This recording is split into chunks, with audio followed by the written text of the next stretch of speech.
Some new and very interesting polling from UT and the Texas Tribune.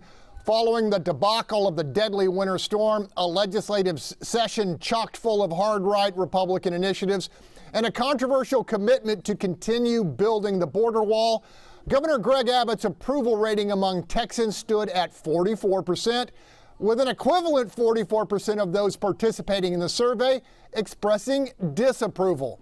Panel, considering the coming special session and Abbott's high-profile hosting of Trump on the Rio Grande, what's your point? Gosh, we've got Jessica Colon here. What do you make of these numbers? Well, it's not surprising that when you're polling the electorate, a general election electorate, that half the people like the incumbent and half the people don't, and then you have people in the middle that are undecided. So it's 44 on one side, 44 on another, and then you have the undecided vote. So that's not uncommon at all. The more important number for Governor Abbott right now is that he has an approval rating of over 75% with Republican primary voters, and it will rise after this trip with President Trump and his efforts to secure our border. And he's going to have a great special session. He's going to have two of them, so two bites at the apple there to keep promoting good legislation for conservatives here in Texas headed into the election year.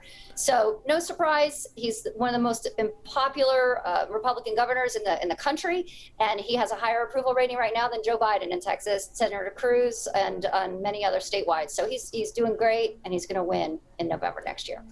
All right, Bob Price, you hear anything you disagree with there? No, I don't at all.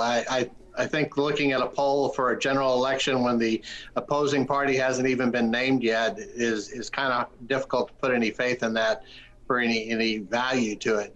One of the Texas statewide publications called Greg Abbott the most powerful governor in Texas history. And he certainly has had to govern in a very tough period of time this last term. He's had to make very crucial decisions that are going to piss off a lot of people. And he's made those tough decisions and done what he thought was the right thing to do while sticking with Republican values of trying to keep things at the local government level and still maintaining the issues of border security and Second Amendment rights. All right, Tamar, you see any Democrats out there who could challenge Abbott effectively if he wins his party's nomination? No, I have not really looked at that. What I was really wanting to know from Abbott was how much was his cut from ERCOT.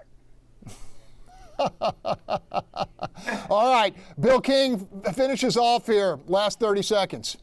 Yeah, I'm a little surprised it was as high as 44 coming out of the February storm, but people have pretty short memories. I think a lot depends on whether we have another power problem between now and the election. If we have another one after he did his mission accomplished speech down there, I think it's going to really hurt him. The other thing, frankly, that I've been sort of interested in is the polling on the licenseless, gun carry is just incredibly negative, especially among women. I think that may hurt him in the general election.